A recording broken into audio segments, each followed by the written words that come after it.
Hello children, welcome to MVN's Academy.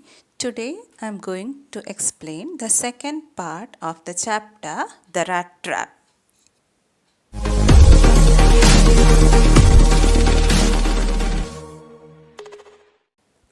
The Ramsau Ironworks was now closed, but a few years ago it was a large plant with a smelter, rolling mill, and forge. During summers, loaded boats were used for carrying freight on canals and rivers, and scows were used for transporting cargo from harbour to ship, which led to a large inland lake for supplying material to the mill. And during winters, the roads were black because of the coal dust which descended from the charcoal crates. तो रामसो आयरनवर्क्स तो अभी बंद है, लेकिन कुछ साल पहले वो बहुत बड़ा प्लांट था जहाँ पर smelter that is something that is used for extracting metal from its ore, जिसमें स्मेल्टर होते थे, रोलिंग मिल होते थे और फॉर्ज भी। फॉर्ज एक ऐसा जगह है जहाँ पर मेटल को हीट करते हैं। और गर्मियों के दिनों में इकट्ठे जो माल होते थे उसको भर के नावों में नदियों और नहरों से लेकर जाते थे। एंड माल लादने की जो नाव होते हैं दैट इज़ काउस का मतलब होता है एक लॉन्ग फ्लैट बॉटम वाला एक बोट है जिसमें कार्गो को शिप से हार्बर तक और हार्बर से शिप तक लेकर जाते थे। तो वहाँ से एक इनलैंड झील की तरफ लेकर जाते थे और फिर वहाँ से वो फैक्ट्री में या मिल में सप्लाई करते थे। और विंटर सीज़न में वहाँ के रोड्स जो हैं वो बिल्कुल काले कलर के हो जाते थे, ब्लैक कलर के हो जाते थे। क्योंकि जो कोयले के क्रेट में से जो उसके राख जो निकलते हैं, जो कोयले के डस्ट जो निकलते हैं, उसके कलर से पूरा रोड ब्लैक कलर के हो जाते थे। Now, on a long dark evening just before Christmas, the master smith and his helpers sat in the dark forge which was built near the furnace. They were waiting for the pig iron which was put inside the furnace to be ready to put on the anvil. They stirred the mixture in turn because they couldn't bear the heat for long. सो एक dark evening था, long dark evening था, Christmas के पहले वाले दिन थे और वहाँ पर मास्टर स्मिथ और उसके हेल्पर वर्कशॉप पर बैठे हुए थे। और ये वर्कशॉप फर्नेस के पास था, भट्टी के पास था। एंड वो इसलिए वेट कर रहे थे ताकि उनका जो पिग आयरन है, जो कच्चा लोहा है, जिसको वो फर्नेस के अंदर डालते थे और then it was ready to be put on the anvil. Anvil, you know, it is a heavy iron block होते हैं जिसका फ्लैट टॉप है और कॉन्केव साइड्स होते हैं। और फिर उसके अंदर डाल के वो उसको स्टीयर करते थे, उसको मिक्स करते थे। और they used to do it in turn, मतलब कोई दोनों एक साथ तो वो काम नहीं कर सकते थे, कोई एक करते थे तो दूसरे रेस्ट करते थे, क्योंकि उसमें से जो हीट इवॉल्व होता था वो बेयर करना मुश्किल हो जाता था। There were a lot of sounds in the forge. The big bellows groaned and the burning charcoal cracked. The fire boy moved the charcoal into the jaws of the furnace, which again made sound. There was also the sound of waterfall, the sound of north wind which hit the raindrops against the brick tiled roof. तो वहाँ पर फौज में बहुत सारे आवाज़ें होते थे, जैसे द बिग बेलोस है ना, एक डिवाइस होते हैं जो प्रेशराइज्ड एयर को डिलीवर करते हैं और उसमें से भी आवाज़ निकलते थे। और जब ये चारकोल जो है वो बर्न करते थे तो वो क्रैक हो जाते थे और उससे भी आवाज़ होते थे। द फायर बॉय है ना, जो चारकोल है उसको फर्नेस के जॉस में जब डालते थे उसमें से भी आवाज़ निकलते थे। तो इस तरह वो वहाँ बहुत नॉइसी जगह था। और फिर वाटरफॉल का साउंड भी था। देन नॉर्थ विंड जब रेन ड्रॉप्स को हिट करते हैं, जो रूफ़ है, ब्रिक टाइल्ड रूफ़ है, तो उसमें से भी आवाज़ निकल आते थे। तो all together it was a very noisy place. And because of all these sounds the blacksmith didn't notice the man who had opened the gate and entered the forge until he came near the furnace. तो इन सारी आवाज़ों की वजह से blacksmith जो अपना काम कर रहे थे उन्होंने नोटिस ही नहीं किया कि किसी आदमी ने गेट ओपन करके फौज के अंदर घुस गए हैं और उनके पास फर्नेस के पास आ गए हैं। Now, many vagabonds used to get attracted to the forge because of the light which escaped through the window, and they came to warm themselves with the burning fire. So the blacksmith looked at him casually. The rat trap seller's look was also like a vagabond. He had a long beard, dirty, worn out, torn clothes, and had a bunch of rat traps hanging on his chest. तो ये मैंने बोला था कि सारे आवाज़ की वजह से ब्लैक स्मिथ ने नोटिस नहीं किया, तो किसी कोई अंदर आए थे। कौन था जो अंदर आए थे? हमारा रैट ट्रैप सेलर था, हमारा पेडलर था। और वो क्योंकि वहाँ पर है ना बहुत सारे ऐसे आवारा लोग आते जाते रहते थे, क्योंकि फ़ौज में या वर्कशॉप में से जो लाइट जो विंडो से एस्केप होते थे उसको देखकर लोगों को ये पता था कि वहाँ पर कोई रहते हैं, तो इसलिए अपने आप को गर्म करने के लिए, क्योंकि जलती हुई आग भी तो था वहाँ पर, तो अपने आप को थोड़ा गर्म करने के लिए लोग वहाँ पर आते जाते रहते थे। तो इसलिए हमारे ब्लैक स्मिथ जो काम कर रहे थे उन्होंने ज़्यादा ध्यान नहीं दिया, और रैट ट्रैप सेलर को देखकर भी एक वैगाबॉन्ड के जैसे ही लग रहा था, क्योंकि उनके जो दाढ़ी है वो बहुत लंबी दाढ़ी थी उनके। फिर उनके कपड़े जो थे वो फटे पुराने गंदे कपड़े थे, और उनके गले में ना एक बंच ऑफ रैट ट्रैप्स भी था जो हैंग किया हुआ था। तो इन सब चीज़ों से उनको लगता था कि ये भी कोई वैगाबॉन्ड ही है। The peddler asked for permission to the blacksmith to stay in the forge for a night. He arrogantly gave consent by just nodding. The peddler didn't say anything because he just wanted to warm himself and sleep. Peddler ने blacksmith से permission ले लिया कि वो इस रात को वहाँ पर उनको रहना है, लेकिन जो हमारे ब्लैक स्मिथ हैं उन्होंने कोई दृष्टापूर्वक मतलब एरोगेंटली उन्होंने उनको सहमति तो दे दिया, बस अपने सिर हिलाकर उनको कंसेंट तो दे दिया था। पेडलर ने भी ज़्यादा कुछ बोला नहीं, क्योंकि बस उनको वहाँ एक रात को काटना था, उस रात को किसी भी तरह काटना था और अपने आप को गर्म रखना था। Now, during that time, the owner of Ramso Mill was an ambitious person whose aim was to sell the finest iron to the market. Therefore, he used to keep a watch both during day and night. So now the owner came to inspect the mill. So इस time वहाँ का owner, रैमसो मिल का जो owner था वो एक ambitious, एक महत्वाकांक्षी व्यक्ति था, जिनका एम था कि बाहर उनको मार्केट में सबसे अच्छे फाइनेस्ट आयरन देना है।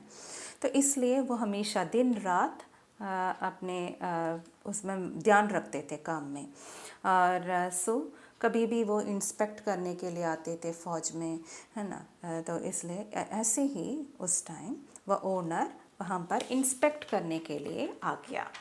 Okay. Now, when the iron master came in, he at first noticed a ragamuffin.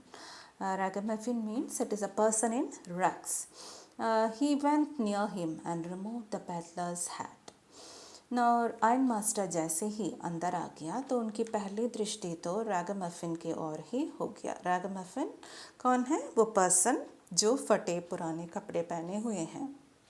तो हमारा पेडलर ही तो था, वो वहाँ बैठे हुए थे, तो अपने सिर से अपने फेस को वो हैट से छिपा रहे थे। तो आयरन मास्टर ने उनके हैट को रिमूव किया। The iron master mistook the peddler as his old acquaintance Nils Olof. The peddler was seeing this man for the first time, but he thought that if the ironmaster mistook him, it would be a good thing, and maybe that he would give him some money out of pity. So ironmaster ने जैसे ही peddler को देखा तो उनको लग रहा था, बस लग रहा था कि ये उनका कोई एक्वाइंटेंस है, ओल्ड एक्वाइंटेंस है। ओल्ड एक्वाइंटेंस का मतलब है कि कोई परिचित व्यक्ति जिनको उन्होंने पहले देखा था, पहले उनके साथ काम करते थे, और उनको नाम भी याद था कि उनका नाम था निल्स ओलोफ। और क्योंकि आयरन मास्टर तो पहले डिफेंस फोर्स में था, तो उनको अभी लग रहा था कि ये पर्सन जो है, पेडलर जो हैं, वो वही आदमी है जो उनके साथ काम किया था। लेकिन पेडलर है ना, ये सब पता, पेडलर को तो पता था कि वो तो आयरन मास्टर को नहीं जानते हैं, क्योंकि he was seeing him for the first time. लेकिन उन्होंने भी सोचा कि उन्होंने अगर गलत समझा है तो समझने दो, मुझे क्या है, और हो सकता है कि बाद में वो मुझे कुछ पैसे दे देंगे दया से, है ना, तो वो भी मुझे मिलेंगे। तो इस तरह सोचकर हमारे पेडलर भी चुप रह गए। Now the peddler took advantage of the situation and told the ironmaster that things didn't go well with him. The ironmaster told him that he had made a mistake by leaving the regiment and that he wouldn't have allowed him to leave if he was in service. Later he invited him to his home. अभी peddler ने भी तो पूरा advantage ले लिया situation का, क्योंकि iron master तो पेडलर को अपना फ्रेंड समझ रहे थे, अपना एक्वाइंटेंस समझ रहे थे, तो उन्होंने सोचा कि चलो ऐसे ही होने दो, और उन्होंने ऐसे ही बिहेव किया। और आयरन मास्टर ने उनको ये भी बता दिया कि तुमने तो रेजिमेंट डिफेंस सर्विस जो है वो छोड़कर बहुत बड़ा मिस्टेक किया है, और अगर मैं उस टाइम सर्विस पर होता तो तुम्हें ये करने बिल्कुल नहीं देते। और इतना बोलकर उन्होंने पेडलर को अपने घर में इनवाइट भी किया। But the peddler felt that it was not safe for him to visit a large house, that too of a person who was in defense, because he had the stolen money with him. He just wanted to spend the night and escape without being noticed.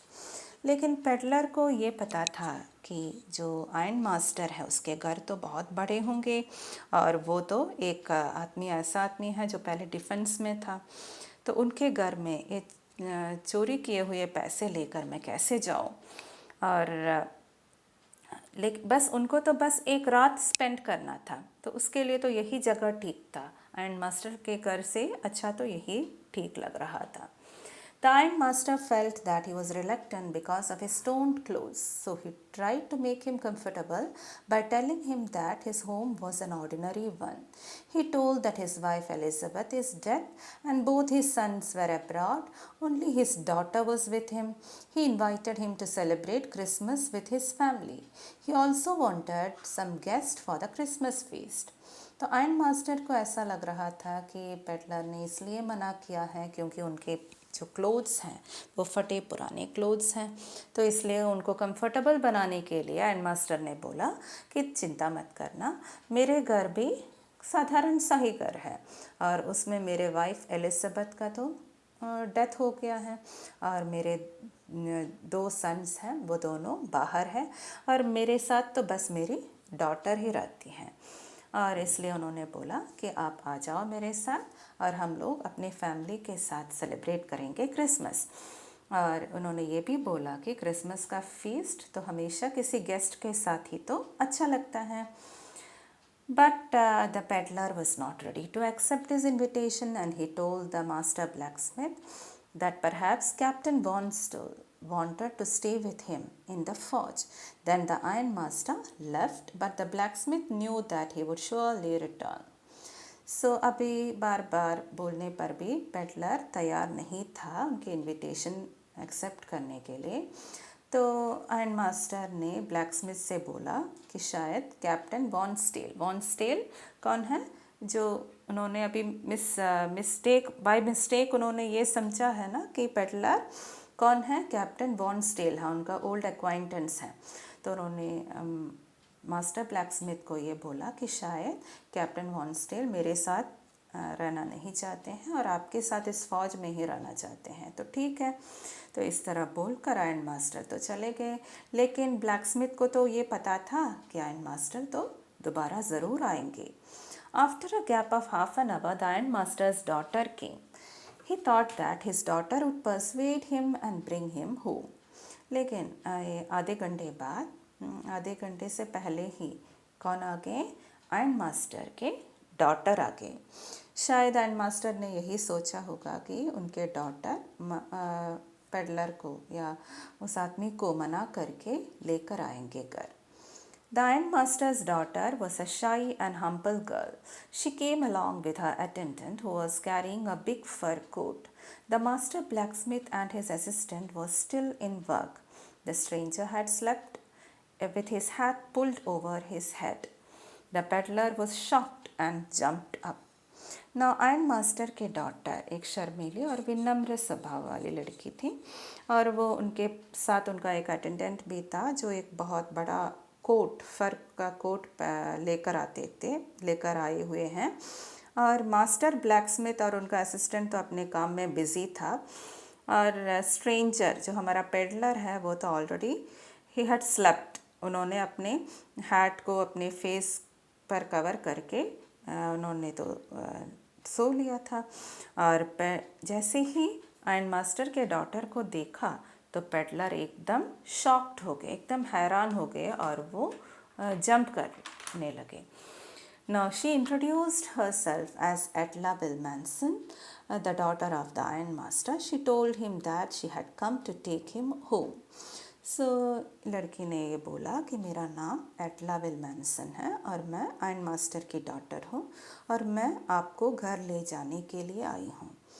She very well understood that the peddler was reluctant because he had either stolen something or escaped from a jail. So she told him that he was free to leave their house any time, but she wanted him to be with them during Christmas. Now the peddler believed in her words and got ready to go with her. जैसे ही ion master के daughter ने उनको देखा तो उनको लग रहा था कि शायद पेडलर इसलिए मना कर रहे हैं क्योंकि आइतर दो वजह से हो सकते हैं। एक तो ये है कि उन्होंने कुछ चोरी किया होगा और दूसरी बात यह है कि शायद उन्होंने जेल से जंप किया होगा। तो ये मन में रखते हुए उन्होंने बोला कि आपको बस मैं क्रिसमस के लिए इनवाइट कर रहे हैं, ओके, और उसके बाद जब भी आपका मन चाहे आप जा सकते हो घर से। तो इतना सुना तो पेडलर को अच्छा लगा कि चलो मैं अपनी मर्जी से तो जा तो सकते हैं। तो इतना सुनकर वो तैयार हो गया उनके साथ जाने के लिए। The peddler accepted the fur coat given by Valet. Valet is a male attendant and followed the lady without noticing anybody else. As he was on the way to the house, he had evil forebodings. Evil forebodings का मतलब होता है कि sense of some impending danger. He started blaming himself for his evil deed of taking the money from the crofter's house. Now peddler को उनका attendant जो mail attendant है उन्होंने कोट भी दे दिया, फर का कोट दे दिया, उसको पहन लिया और वो उस लेडी के पीछे किसी और को देखे बिना ही जाने लगे। और जैसे ही वो जा रहे थे तो उनके माइंड में एक बुरा पूर्वाभास, कुछ के उनके माइंड में एक ऐसा फीलिंग होने लगा कि कुछ बुरा होने वाला है, ओके।